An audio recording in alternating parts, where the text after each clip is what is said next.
Greetings, everybody. Welcome to the Wednesday, March 23rd, 2016 episode of Free Webinar Wednesdays. This is Eric Cook. I'm with WSI Digital Marketing, where we work with businesses and organizations helping to understand and leverage the power of the internet as a strategic business tool. You can learn more about me and all the cool stuff that we can do here at WSI at www.poweredbywsi.com, or you can just Google Eric Cook and you might find some hopefully positive and interesting stuff on social media like Twitter or Facebook or LinkedIn or any other places that I'm hanging around these days.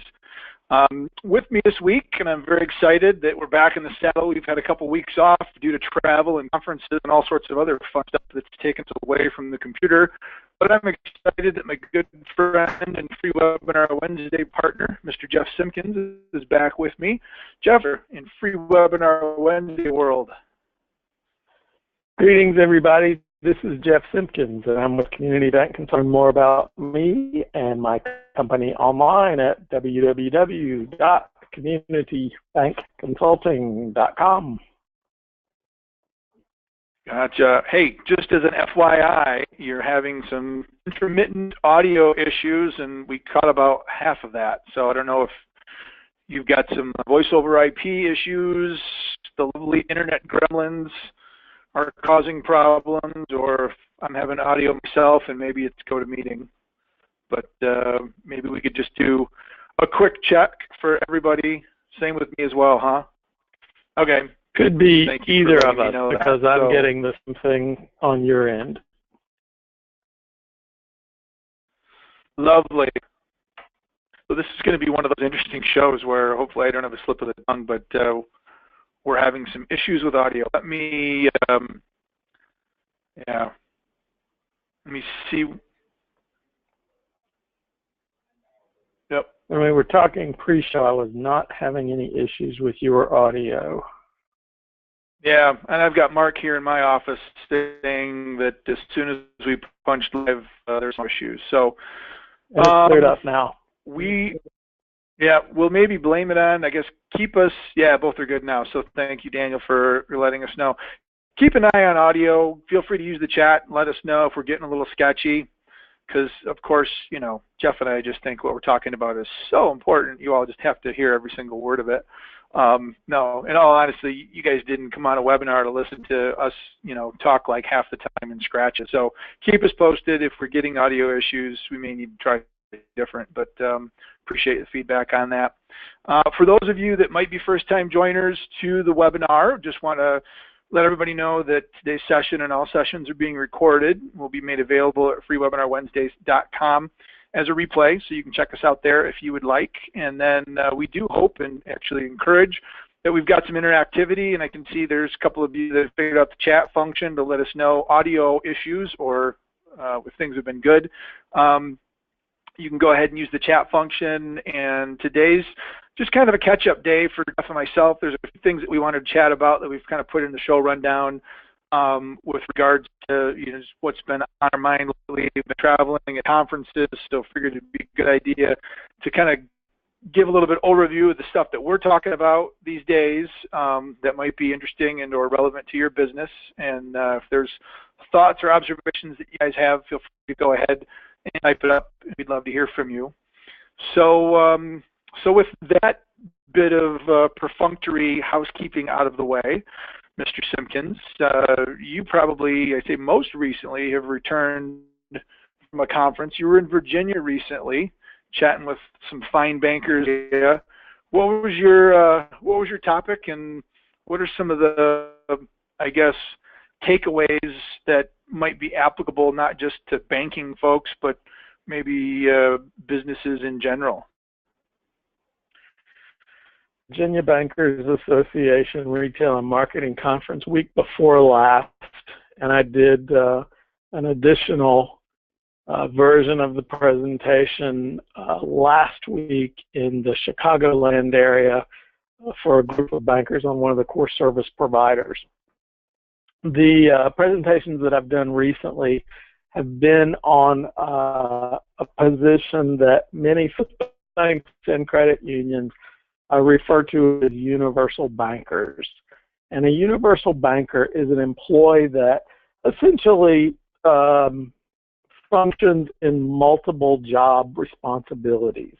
So the example that I use with my financial institution folks are, think of how you feel when you dial into a company and you get a recording that says, "Thank you for calling XYZ company," which is always followed by, "Your call is very important to us."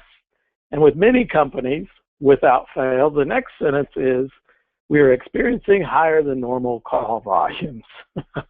And then you get the opportunity to press 1 to do this, 2 to do this, 3 to do this, 4 to do this, and so forth. So I sort of tie this in with the level of frustration that one experiences with phone trees that are complex, hold times, and things like that.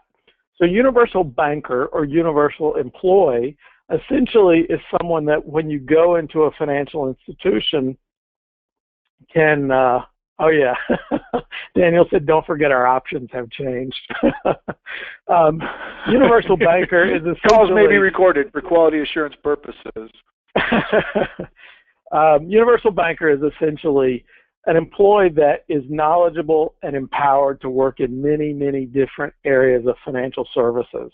So when you walk into a branch of a bank or a credit union, rather than having to see someone to perform a teller transaction, open a new account, perhaps get some type of loan product like a consumer loan, a mortgage loan, perhaps in financial institutions that also have investment products or insurance products, it's an employee that may be able to work with you with all of those different types of products.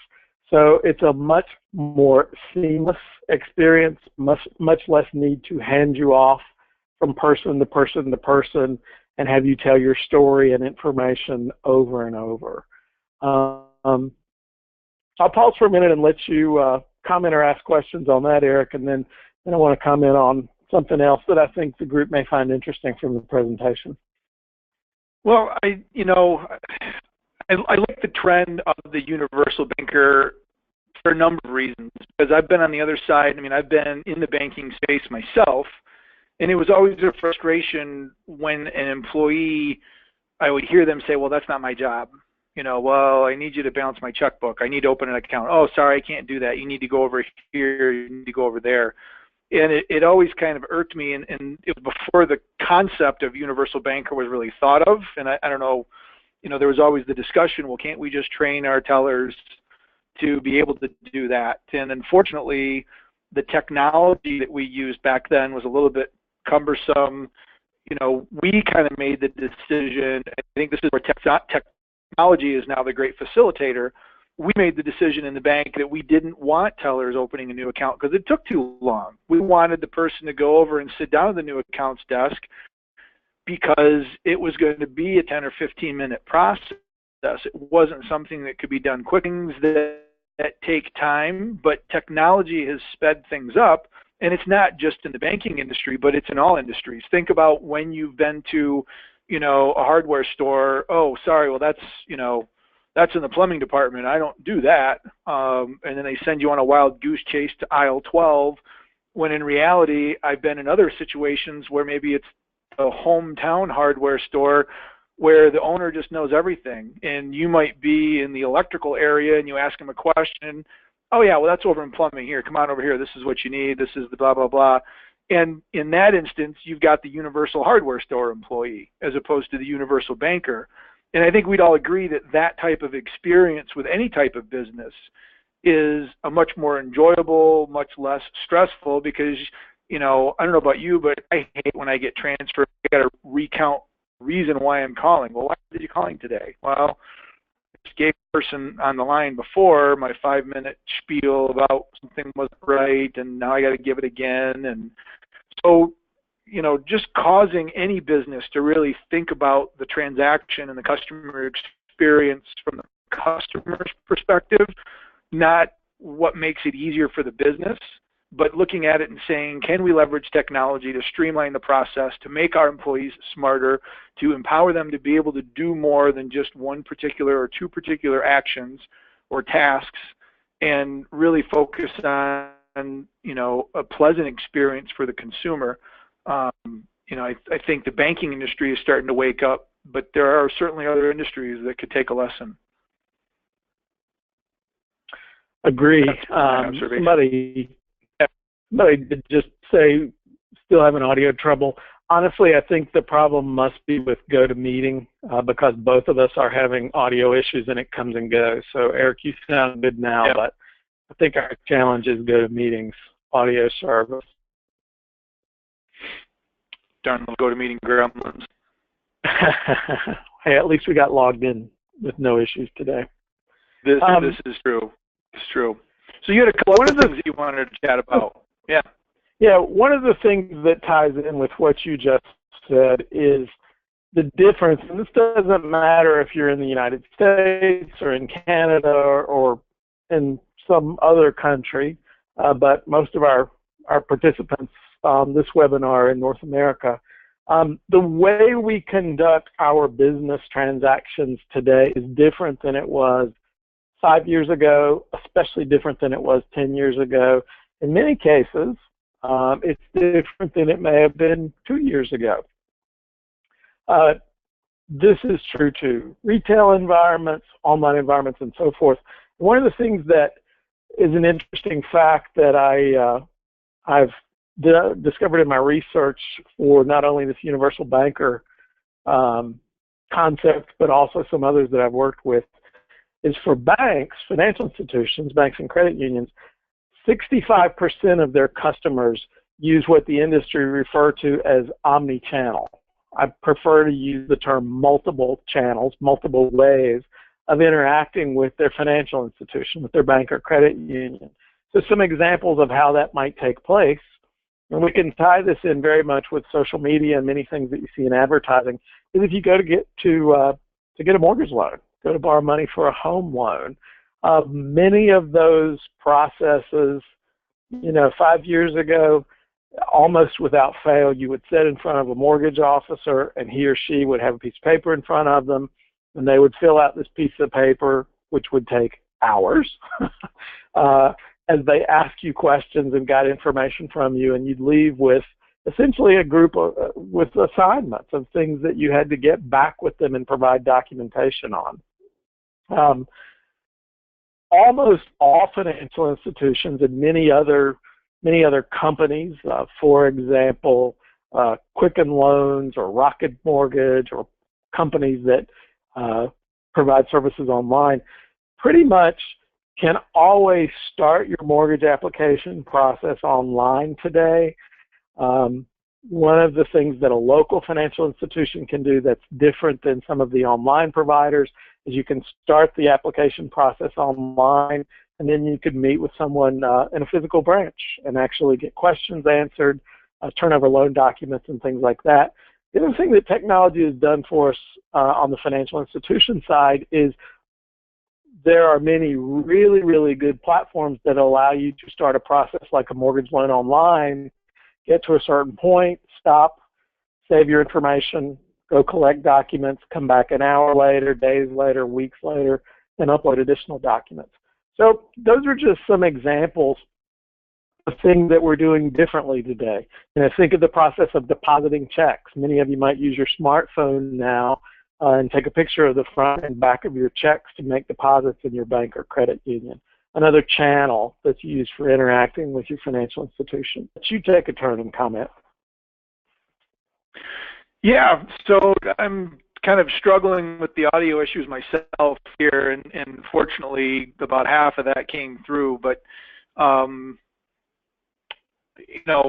really don't have a whole lot more to add on that. I think it's a trend that we're seeing, and I think the businesses that don't get that their employees need to do more and be better, this is an advantage for employees as well. And I think that's one of the things that, initially, like Universal Banker, and when you start bringing in technology, you may scale back on staff because you might not need to have as many people, although staff and you cross-train people, it allows those people to be used in other areas and support growth. And so you can grow without necessarily adding additional employee overhead and allow those people to do more. And then as you do more as an employee, becoming one of these universal employees, it makes your value go up, so you could quite easily garner an additional, a raise, pay increase, bonus,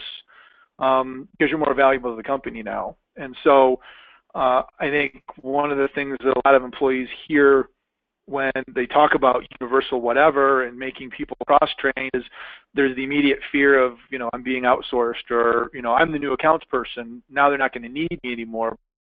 Could very well be you could get cross-trained in the loan side, or maybe process transactions and be able to do more for the organization. So try to make sure if you do move down this direction as a business, you spin it from a positive perspective and kind of explain where the benefits are going to come from.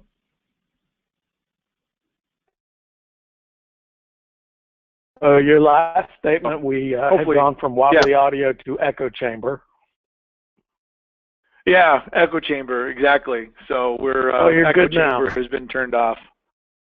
Yeah, we're good now. Yeah.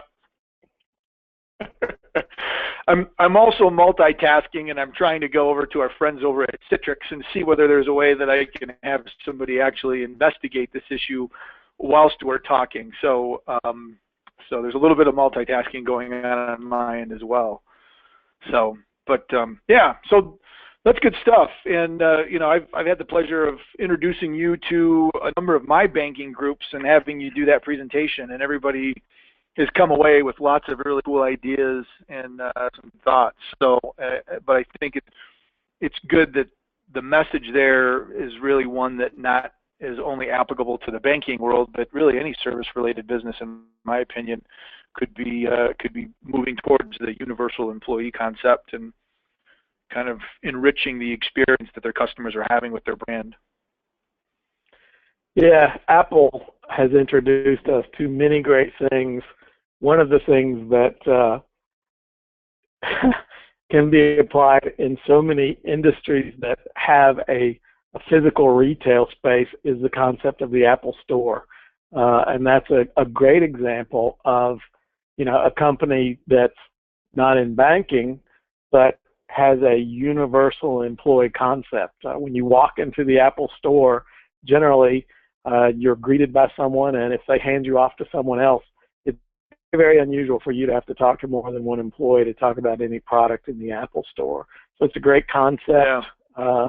And one that I'm working with financial institutions on introducing, not only at a staffing level, but for those that are reinvestigating and at a point that they're ready to upgrade some of their spaces, also in modernizing their space to look more like that concept. Yeah. Cool.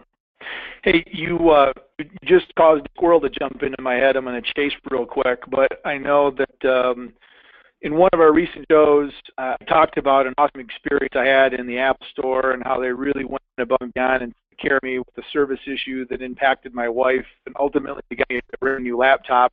If you'd like to know the details of that story and aren't familiar with it, let me know. I'm happy to tell it. Just get a hold of me later. But during one of the sessions, I also talked about how a company really dropped the ball, and I gave some bad publicity to the folks over at Brookstone, and I don't think it was warranted, because it sounds like you've had a similar experience with Brookstone and service, and not necessarily. They've got a lot of really cool stuff, but I don't think that they back up their cool stuff with the support structure that they should have. So to kind of just give a little bit of the backstory, I got a really cool little micro projector that's about the size of a deck of cards that I can plug into my laptop and blow a screen up about 50 or so inches, and it gives me the ability to do a presentation from pretty much anywhere. And I got that. It didn't work on a mobile, and then it ultimately died on me, and I was very disenchanted. And I called support, and they never returned my call. In my travels around the country, Brookstone has locations in airports all over the place. And I said, I'm going to roll the dice. I'm just going to walk into this Brookstone store and tell the manager my story and whether or not there's anything they can do for me. He stepped up to the plate, pulled it out of the box. I didn't have the receipt. I didn't have the original box. I mean, it was just kind of a whim.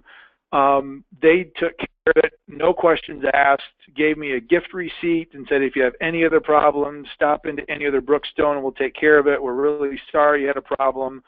So something within that organization either empowered him or he just said, screw it, this is the right thing to do. But I wanted to kind of eat a little bit of my words, even though Brookstone Corporate still never called me back and acknowledged the issue. I did have a really good experience with somebody that was a manager of the store, and he took good care of me. So I'm liking Brookstone a little bit more these days, and I just wanted to make sure that I made that public. So don't think that'll change your opinion of them, Jeff, because it sounded like you've had some pretty bad experiences, but I think the human-to-human connection was one that certainly helped in this instance. So kudos to Brookstone. It's a great example of an employee that steps up to the plate and does the right thing. Yeah. Yep. So I was pretty glad, and hopefully he didn't get in trouble for it, but he took care of me. So I told him even about the webinar and me kind of bad mouthing, and I said the next opportunity I make sure to at least tell the other side of the story, and he was appreciative. Of course, it would have been nice if I'd remembered. I think it was the Atlanta store. I don't remember the guy's name, but it would have been nice to be able to complete the loop with, give him some brag, but I didn't have that. I was so shocked that they just gave me a new one. I was pretty, just kind of walked out and took my new device with me. Well, if he did get in trouble as a result of doing that, it sounds like he could have a pretty easy time finding another job. Exactly. So, hey, I know in the rundown, I know we talked about some Apple stuff, but two of the things that I've been talking about as well from my sessions that I think go beyond just banking. One of them is kind of reinforcing I guess, whether you call it the necessity or the opportunity of employee engagement via social media. And we're calling it employee social advocacy. But figuring out how you can empower staff to play a more active role in any organization's social media efforts. And there have been statistics that have come out that have talked about the lackluster organic reach of Facebook posts by businesses with 6.5% or less of your fans ever seeing another post that you make. But I want to encourage business owners and folks out there to think about how your employees are representing your organization through social media. Are they forbidden from doing it? Are they doing it on their own without any guidance? Or do you have some sort of a training program in place that's been vetted by HR and legal so that you're not saying things that you shouldn't be saying? But are you empowering your staff to be advocates? Because just like the gentleman that stepped up to the plate and actually did the right thing, for Brookstone, we want our employees to be doing the right thing in social media because they are the representation of our brand to a lot of our customers because they interact with those folks, not necessarily the official business. So social advocacy is becoming pretty big. And then the other thing that I've been talking about, unless you've got a thought on that, I guess I should pause and see if you've got any comments on that whole concept of social advocacy, Jeff. No, I think what you said is good. So proceed. Yeah, cool. And so the other topic that I'm talking about, because I know a lot of businesses are out trying to increase their fan base and grow their customers. In the banking world, I suspect that this is the same in all industries, but in the banking world, we just have the luxury of knowing so much about our customers, their behavior, their profitability, the cost associated with each customer, the revenue that they're generating, whether it's through fees that they're paying the bank, or maybe using the bank's debit card, so there's interchange revenue. But we're starting to talk to banks about spending time understanding the true profitability makeup, and we call it the persona or the personality of a customer. And when you go out into social media or when you're spending time as a business advertising for new customers, what we've found with a lot of the banks that we work with is 80% or more of the organization's revenue is basically created by 20% of their customers or less. So it's the old Pareto's rule that 80% of your value is created by 20% of your effort. Well, in this instance, if we have 20% of our customers that are generating 80% of our revenue, it really behooves us first and foremost as any business to know who those 20% are, because we want to make sure that they get treated with white gloves. We want to make sure if we do something special that they know about it. We want to make sure if they're involved, whether it's in social media or they have a blog or something, that we're paying attention to them, because that's really the lifeblood of our company's revenue. But the other side of that is, are there people within the organization, the customers that you have, that maybe match that profile of a profitable customer relationship, but the profitable relationships that they have are at a competitor? And again, to use the banking analogy, if you have a customer that looks like your profitable customers, but all they have is, a savings account for their kid with $100 in it, and it's not charging any fees, or, that's an unprofitable relationship. But the mother and the father have got a mortgage somewhere else, they've got an auto loan somewhere else, they've got a home equity loan, they've got a checking account with a substantial balance, they might be a business owner. And if you've not taken the time to identify that as a potentially profitable customer relationship and make an effort to go out and say, hey, Jeff, we noticed that you've got a savings account, but we suspect you probably have other relationships. Is there anything we can do for you? We'd really love to serve more of your banking needs or more of your whatever needs, insert your business here.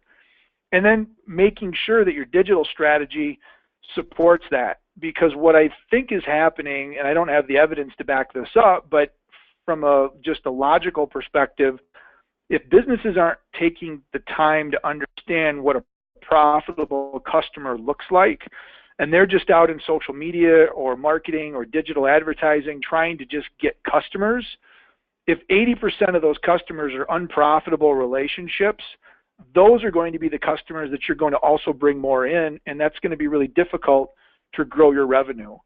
So imagine if you could identify the top niche customer profile and not really be interested in all 10,000 customers in a given market area, but only go after the 400 or 500 really profitable customer profiles that have a high likelihood of being money makers for you. And so using that data, because within digital there's so many different ways that you can segment your audience with demographic and psychographic and location factors to really pinpoint where your message is going and who's seeing what it is that you're doing. So just really trying to reinforce are you marketing to the right people with the right message in the right venue, instead of just marketing to everybody and hoping that it works. I'll pause there and see if you've got any thoughts or comments on that. Yeah, many people, many businesses, many people that run businesses mistakenly think that if they just buy some paid advertising on social media, that suddenly they're going to be inundated with more business than they can handle.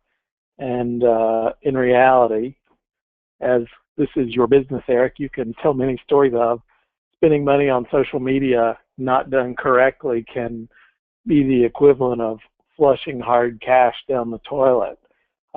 If you can identify what the profitable customer looks like, and in all of your outreach, all of your marketing, whether it be direct mail, whether it be social media, paid type marketing, you can apply some pretty readily available predictive analytics and really leverage the bang for your buck. Yeah. The fear that I have most businesses are doing these days is, on one hand, they're running a campaign, whether it's digital, whether it's traditional, and they might be getting a good response. So let's say I run an ad and I get great click-throughs and I get a lot of people that open accounts. If those accounts are more unprofitable relationships that I'm losing money on. The digital advertising or the performance of the marketing campaign looks great because we've generated all this business.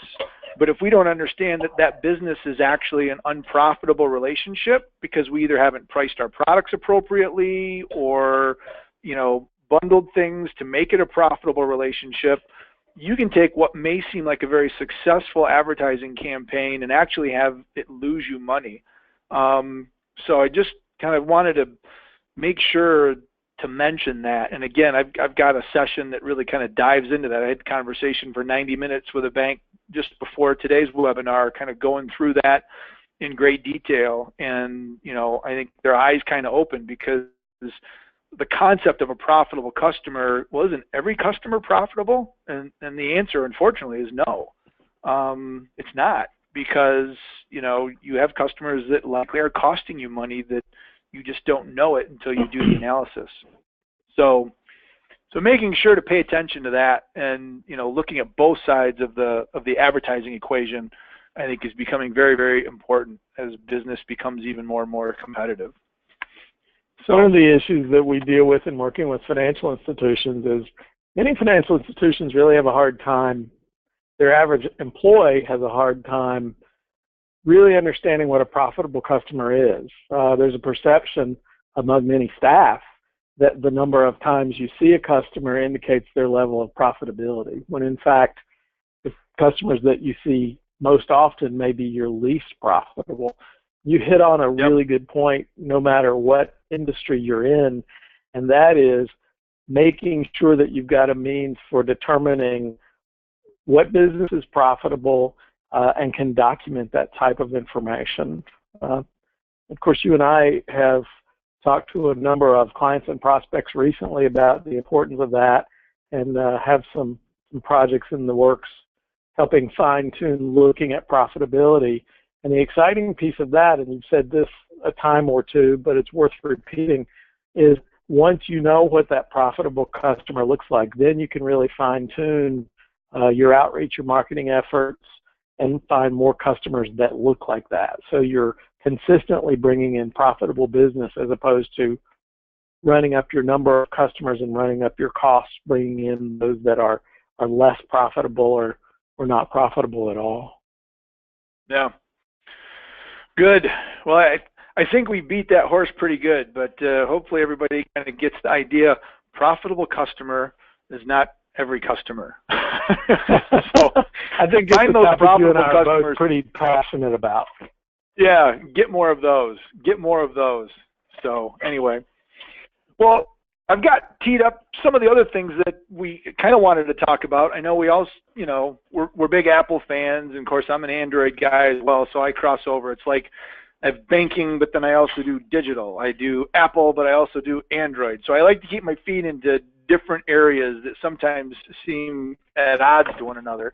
But a couple of days ago, Apple came out with kind of some announcements. I don't think there was anything earth-shattering that they came out with, and I've kind of stumbled upon one of the sources of news that I love is TechCrunch.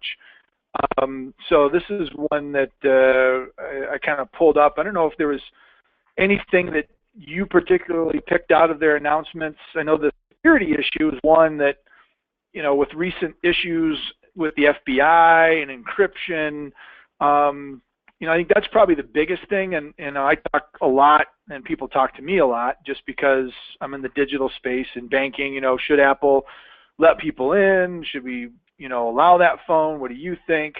I very much think Apple should dig in and not share that. I mean, once the genie's out of the bottle, privacy and security, I don't think is a negotiable. I think they need to stay where they're at, and they talked a lot about that in their announcement. So, to me, that was probably the biggest thing. I don't know if there was anything that kind of came up with you. I know they've announced reduced costs in a smaller phone, and they've got the iPad Pro now in a smaller size. A few other things that came up, but nothing really earth-shattering. I don't know. What were your thoughts on anything Apple announced? Well, it was so non-earth-shattering that it didn't make the didn't make the morning briefing on the New York Times this morning. One thing that I did pick up, and I can't remember if this was from the New York Times this morning or the Wall Street Journal this morning, but this is kind of surprising to me, and obviously it was to the editors at one of those papers as well because they considered it newsworthy. Regarding security, Apple has not paid ethical hackers in the past for testing its software. So that sort of came up. Actually, it came up under an article regarding the FBI and accessing that information. But I thought it was very unusual that a company as large as Apple don't use ethical hackers as part of their testing mechanism. Yeah. It's, and I can't remember the name of the event, but within the last week or so, there was an event where, hackers are trying to bust in, and what happens with a lot of companies, Microsoft and Google and some others, they'll actually pay a bounty, $40,000, $50,000, $60,000 if you can, demonstrate an exploit. Facebook recently paid a gentleman, I think, $40,000, where he found a vulnerability in the light version of Facebook, which is being deployed in market areas where they don't have real high-speed internet connectivity, and found a way to exploit a vulnerability in the light version of Facebook that gave him the ability to basically run a bot against a login to try to crack a password, and it didn't time out after 10 attempts like the regular version. And instead of going to the public and revealing it to the rest of the world, he reported it to Facebook, and Facebook paid him $40,000. So it's a common practice, and if you're going to be a bad guy and hack, if you can let the company know and make some money out of it, hopefully that is incentive to report it. You can make some money, and it makes the product better overall. I'm nowhere near the capability of doing anything that would remotely resemble a reward, a bounty, other than the fact that I might get my computer to crash if I try to do something. Who knows? Maybe the folks at Citrix will pay us a bounty for reporting the audio issues on their webinar and figure out a way to compensate us for our time, although I doubt that's going to happen. But yeah, I didn't see a whole lot on Apple. I know there was a lot of hope that there would be some cool stuff coming out, but the other side of that is there anything else cool that Apple could do? I mean, how much more crap can you cram into a phone or a watch or a tablet that isn't currently being done right now? I don't know where it would go, but you've got to have some pretty creative minds to figure out what's next for all these devices. The thing that I heard Amazon, and we've talked about the Echo and our friend Alexa, my new little girlfriend. Amazon obviously tried to get into the phone business with its Fire Phone failure. That's a lot of F's there, a little alliteration for you English majors. But the Fire Phone failure, even though phone isn't spelled with an F, I know that. I'm sure I'll probably get a tweet to that extent. But the Fire Phone failure, the reality is they didn't do anything on the device, but they've skipped the mobile device. And with the Amazon Echo, they're now figuring out a way to tie that in to other devices. So Samsung is developing apps that will allow your phone to communicate with Echo. And Uber now has the ability to communicate with Echo. And Chase, I think Chase Bank, or maybe it's Capital One, you can enable an app and you can ask Alexa what your balance is, or you can transfer money. So there's an interesting, is the phone really the next device, or is it somehow tied to Apple TV, or this kind of desktop intelligent agent that plays music and is always listening? When we went to Florida, we were gone for a couple of months working remotely from my parents, and the Amazon Echo, I took Alexa with us, and she was right there playing music and giving us the weather and recounting the news, and I travel with her now. So I don't know. It'll be interesting to see. My friend that got one of the original versions of Echo when they were giving it at a very reduced price, but you had to get an invitation, is so in love with Alexa that she now has 2 of them in her home. Well, and they've come out with even a smaller version that you can use. It's like the Echo Disc. So it's not as tall, it's a little less expensive, and you can use that in multiple areas, you know, as a bedside alarm clock or whatever you want. So I think that intelligent device, the smart home, the integration, and then using those devices to tie into mobile, I think that's, in my opinion, the next logical step. And so for business owners, bankers, you know, anybody that's out there, how do you leverage that when I'm out and about? What are the things that I would want to have quick access to, and kind of know that these intelligent agents might very well be the next element, whether it's at the house or in your car, or maybe build those into your mobile device and kind of transform again what the mobile device does, because it's way more than just Siri or Google now, that's for sure. It's funny, you know, you came out of banking, you've been in a function that supports the banking world for 8 years now? It's 9, believe it or not. Time flies, but yes. For 9 years now, Almost but in your days when you were in the bank, and in my experience in working with banks and financial institutions, you know, we used to talk about a 10-year plan, or sometimes even longer than that. When I was speaking at Virginia Bankers week before last, and we were talking about putting together a plan for implementing the use of the universal banker, I said to the group, you know, really, I have a hard time talking about going beyond a 3-year plan for many types of things, even in a financial institution today, because things change so quickly. You know, to put that in perspective, if we looked back 3 years ago, we wouldn't be talking about things like the Amazon Echo. And the technology is changing so quickly, the amount of information available is changing so quickly. In many things, it's hard to come up with a plan, even as long as 3 years today. Yep.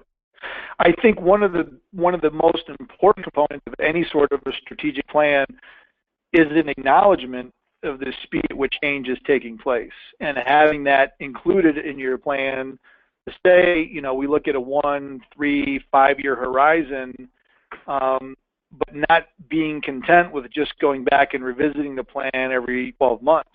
Because that typically was the case for us. As we go off-site, we do a strategic plan, we'd say this is what we want to do in the next year, the next 3 years, the next 5 years, and we would implement, but we really wouldn't come back as a group and have a discussion about that strategic, you know, conversation until we did our next big retreat, and we came back and said, okay, did we hit our goals for the last year? And we had periodic things. I think, you know, a 6 or even a quarterly, you know, just technology state of the union is probably worth, you know, putting into a plan that there's a more formal, okay, what's going on with our technology vendors? What's going on in our industry? What's going on outside of our industry that is causing a shift in consumer preference that could have an impact on us? You know, and I oftentimes will go back to Uber, and everybody immediately thinks of Uber as being a displacement for the taxi industry, which it is. But Uber realizes that, you know, when people get together and hang out, they're likely using social apps to communicate. And why don't we make it easy for us as Uber to schedule a ride if people are having a conversation in Facebook Messenger? Because that may be a tool that people are using to get together. Hey, what bar are you at? Or what show are you going to? Don't make the customer get out of Facebook Messenger and go to Uber to schedule a ride to pick people up. Be where they are. And they now provide the ability for you to schedule an Uber through Facebook Messenger. They're not kind of the high and mighty, oh, you have to use our app to do this. They're putting their service where the customer is because it's convenient for the customer, maybe not so convenient for them because they had to figure out a way to integrate it with Facebook and coordinate and, you know, do all the things that they needed to do. It's easy for them to just stay the course and require somebody to go to Uber, but they're following the customer. And you can schedule an Uber from Alexa. You can't, you know, so thinking about that, not just as a banker, but any business, where your customer's hanging out, can you be there in more of a transparent, hey, we're ready if you need us kind of mode, as opposed to, oh, well, we offer a mobile optimized website and we have an app, so just go there. Because people may not think of doing that. They just want to be where they're at and kind of get things done. So, yeah, that's another, I guess, thing to think about. So, was it a technology conference? I can't remember if it was earlier this year or last year. I think it was last year. But one of the things that one of the speakers indicated at the technology conference was that many users like having an app for a specific purpose. So, for example, if something that's going on in your life is you're about to have a baby or you're about to get married and have a wedding, there are companies that have approached trying to give you an app where you do everything in life in one app. This particular speaker had done some research and had determined that most consumers prefer to have an app in which they accomplish a specific purpose. I like your example with Uber because Uber still has their own app, and if you want to use the Uber app, you can, but I like the example of really providing a seamless link, a way to also take advantage of some type of service that's provided by probably another app, but doing it within what's going on right now. So it's kind of a hybrid, a combination of I've got apps that are for specific purposes, yet if I need to perform that purpose while I'm using another app, I can seamlessly integrate those. Yeah, absolutely. Well, since you mentioned apps, I'm just going to hop over. I'll come back to my Android chit chat here in a little bit. But since you mentioned apps, one of the things that, last year, I think there were some high-profile websites that had gotten targeted by disability attorneys and making sure that, the site's not ADA compliant, so they don't provide, alternate text over images. They don't have the ability to use the site with a keyboard. I mean, there's a lot of different things regarding ADA compliance that as a web developer, we're paying attention to, because we certainly don't want to get our clients into a situation where an ADA attorney swings by and decides that the site's not conducive to a compliant ADA environment.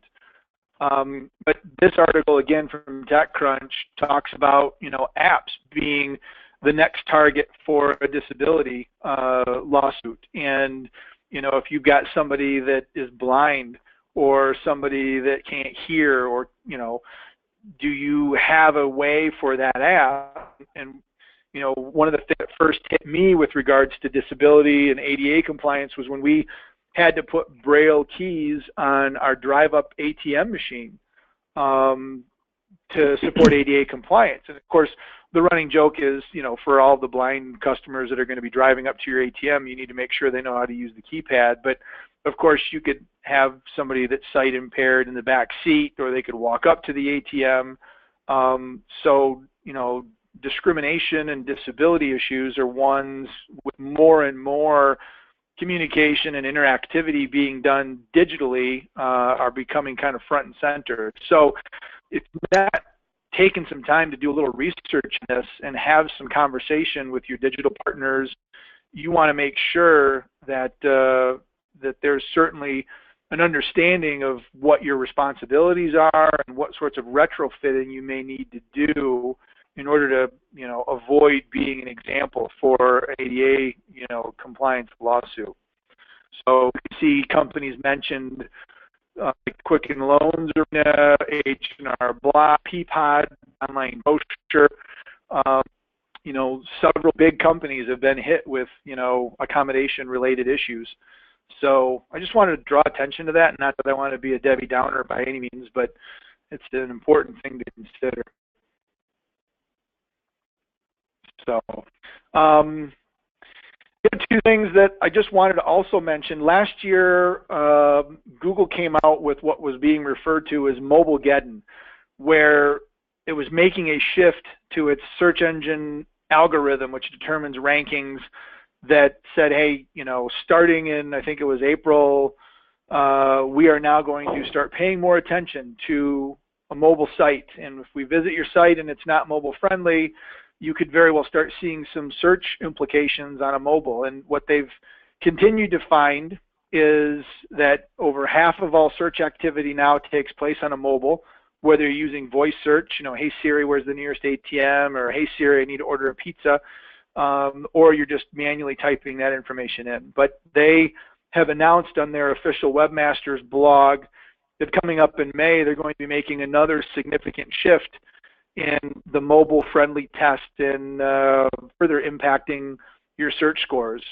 So if you do not know yet whether or not your site is mobile friendly, they've got a mobile friendly test here that you can visit. And I'll just kind of give you an example. But if you visit this, you can put in your website, and if you take a look, Google is going to visit your site. It's going to crawl it, it's going to come back, and it's going to determine whether or not you're mobile friendly. And if you are, you're going to see a good, awesome, congratulations. It's going to show you a preview. It's going to see what your actual site looks like. If it comes back and you've got a red bar here, that's when you need to be speaking with your web development partner. Give me a call.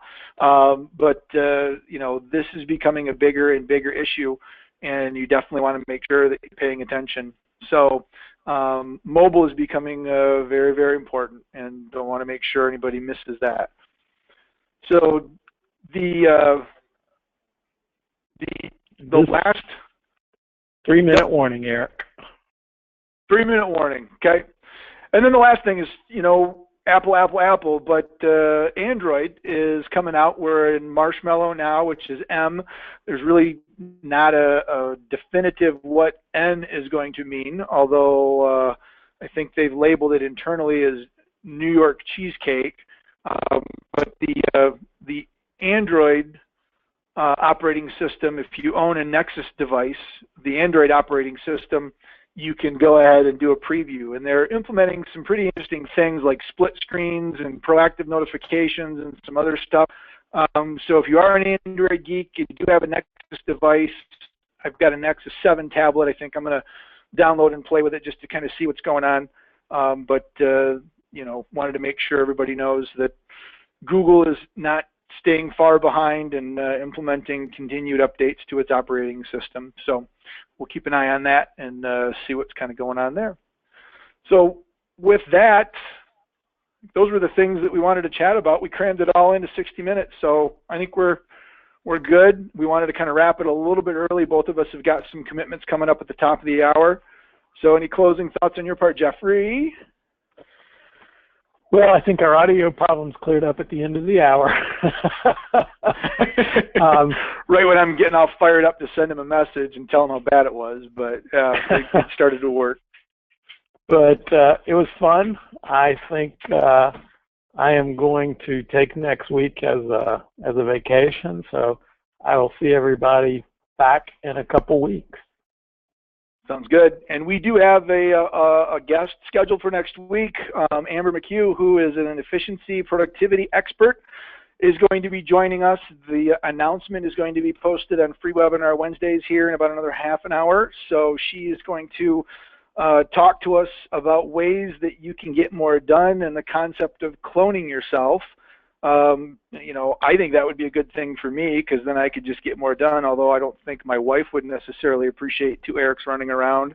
I think I'm enough of a handful by myself, but it'll be a good show, because I think all of us would agree that there's never enough time in the day to get everything done, and she's going to share some tips and suggestions, and then anybody that attends live is going to be entered into a chance to win a complimentary seat to her Clone Yourself training program, which is $149 value, I think, is what it normally costs. So if you attend live, you'll get an opportunity to be entered into that drawing, and it might be something you could take advantage of. So I will see you next week. Jeff will take the week off, but I'll be back with Amber, and thanks again for everybody joining us live, and we'll see you next Wednesday at freewebinarwednesdays.com. Until then, have an awesome week, everybody. Thanks a lot.